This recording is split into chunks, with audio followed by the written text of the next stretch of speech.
일본에 닥친 쓰나미를 보면서 민수기 9장 9절 말씀입니다. 주께서 모세에게 말씀하셨다. 너는 이스라엘 자손에게 다음과 같이 일러라. 너희들이나 너희 자손들은 죽음을 만져 더럽게 되었을 때나 먼 길을 떠나 있을 때나 모두 주 앞에 유월절을 지켜야 한다. 그러한 사람들은 다음 달 14일 해거름에 유월절 예식을 행하면서 누룩을 넣지 않고 만든 빵과 쓴 나물과 함께 유월절 양을 먹도록 하여라. 다음 날 아침까지는 아무것도 남겨서는 안 되며 희생제물의 뼈를 부러뜨려서도 안 된다. 유월절의 모든 율례대로 그렇게 그들은 유월절을 지켜야 한다. 그러나 정결한 사람이나 길을 떠나지 않은 사람이 유월절을 지키지 않으면 그 사람은 자기 백성에게서 끊어질 것이다. 주께 바치는 제물을 정해진 때에 가져오지 않았기 때문이다. 그는 자기의 잘못에 대해 벌을 받아야만 한다. 아멘. 오늘 아침에도 여느 때와 다름없이 까만 커피를 한 잔 타서 마시는데 씁쓸한 마음이 다가왔습니다. 아직 50살도 안 된 집안의 가장들이 죽어서 장례식장의 아래층 위층에 누워있고 저희 교회 여자 집사님은 장례식장이 10,000원이 된 관계로 다른 장례식장으로 옮겨야 했습니다. 계속 터져나오는 일본의 쓰나미로 인해 엄청난 사람들이 죽어나가는 참사들을 대하면서 마시는 까만 커피가 향기롭지가 않습니다. 많은 젊은 사람들이 스트레스를 감당하지 못하여서 담배와 술과 분노로 살아가고 있습니다. 많은 사람들이 스트레스로 인하여 죽어갈 것이라는 사실을 아시는 하나님께서는 데살로니가 전서 5장 16절의 말씀을 통해서 항상 기뻐하고 범사에 감사하며 쉬지 말고 기도하는 삶을 살아가야 한다는 하나님의 뜻을 분명히 말씀을 해주셨습니다. 그러나 이 말씀을 믿지 않는 사람이나 또한 믿고 있으면서도 걱정과 염려 가운데 살아가게 되면 심령의 근심으로 인하여 뼈가 말라버리게 됩니다. 마치 유월절 절기를 정한 시일에 지켜라고 말씀하셨음에도 불구하고 지키지 않는 사람은 그 백성들에게서 끌어지게 되며 벌을 받게 되는 것입니다. 한국의 조용기 목사가 인터넷 신문 뉴스미션과의 인터뷰에서 일본의 대지진과 관련 일본 국민이 신앙적으로 볼 때는 너무나 하나님을 멀리하고 우상숭배, 무신론, 물질주의로 나가기 때문에 하나님의 경고가 아닌가 하는 생각이 든다고 말했다고 하였습니다. 일본의 많은 사람이 죽어가고 있는 마당에 그런 이야기를 하였기 때문에 많은 네티즌들이 반응하고 있습니다. 조용기 목사는 일본 1천만 구령 운동을 오래전부터 하면서 일본의 영혼 구원을 위해서 기도하고 있는 사람이지만 많은 사람들이 죽어가고 있는 상황에서 그런 이야기를 하였기에 기사거리가 되었음을 알게 됩니다. 1절에 보면 하나님께서 모세에게 명하기를 이스라엘 자손들이 유월절을 정한 기일에 지키게 하라는 말을 선포하라고 합니다. 왜냐하면 13절에 정결한 사람이나 길을 떠나지 않은 사람이 유월절을 지키지 않으면 그 사람은 자기 백성에게서 끊어질 것이기 때문이라는 것입니다.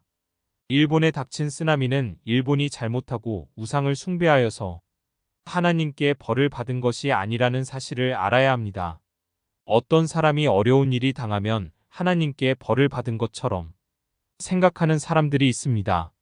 이 세상에 쫓겨나서 벌을 받고 있는 인간에게 다시 벌을 주실 이유가 없을 것이며 만약 벌을 준다면 벌을 안 받을 사람이 하나도 없을 것입니다. 하나님께서는 잘못하고 있는 사람들을 골라서 벌을 주시려고 예수님을 보내어 주신 것이 아니라는 사실을 분명히 알아야 할 것입니다. 예수님은 이 세상을 심판하시려 오신 것이 아니라 구원하시기 위해서 오신 것입니다. 예수님을 믿지 않는 사람은 이미 지옥으로 갈 심판을 받은 상태에 있는 사람이기 때문에 심판하실 필요가 없고 오직 그들을 구원을 하기 위해서 오신 것입니다. 마귀가 온 것은 우리를 죽이고 멸망시키고 도적질하기 위해서 왔으며 예수님께서 이 세상에 오신 것은 양들로 하여금 생명을 주시되 풍성히 주시기 위해서 오셨다는 사실을 알아야 합니다. 사람은 태어나서 한 사람도 없이 죽음을 맞이하게 되는데 이 죽음의 원인은 죄의 결과였다는 사실을 말씀해주고 있습니다. 죄의 결과로 이 세상에 쫓겨난 인간은 엉겅퀴와 가시의 고통을 당하며 이마에 땀을 흘리며 스트레스를 받으며 자연재앙을 당하며 살아갈 수밖에 없으며 결국은 죽어서 흙으로 돌아가야 하는 운명인 것입니다. 하나님께 벌을 받아서 일본에 쓰나미가 닥쳤다면 그 중에 믿는 그리스도인은 죽지 말아야 할 것입니다. 그러나 예수를 믿는 사람도 모두 죽어버렸다는 것입니다.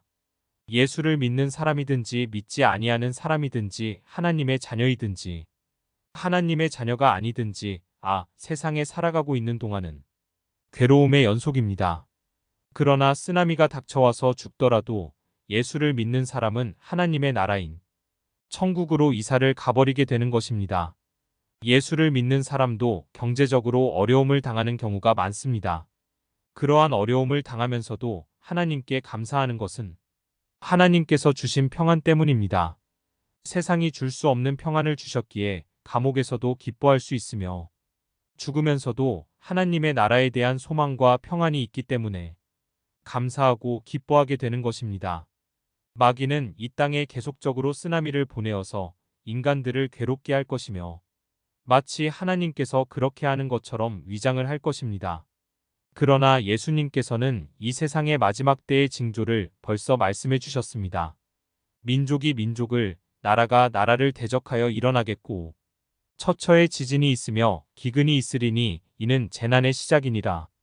누가복음 21장 11절 말씀에는 처처에 큰 지진과 기근과 온역이 있겠고 또 무서운 일과 하늘로서 큰 징조들이 있으리라고 하셨습니다. 민족이 민족을 나라가 나라를 대적하여 싸우도록 하는 것은 마귀들의 소행입니다. 대부분의 쓰나미나 지진도 인간들의 욕심이 빚어내는 산물입니다. 이번에 중국의 엄청난 댐을 막아서 자연의 순리를 막아버림으로 댐의 물이 지구를 눌러대는 하중으로 인하여서 약한 집안은 갈라지게 되어버린다고 과학자가 말을 하였습니다.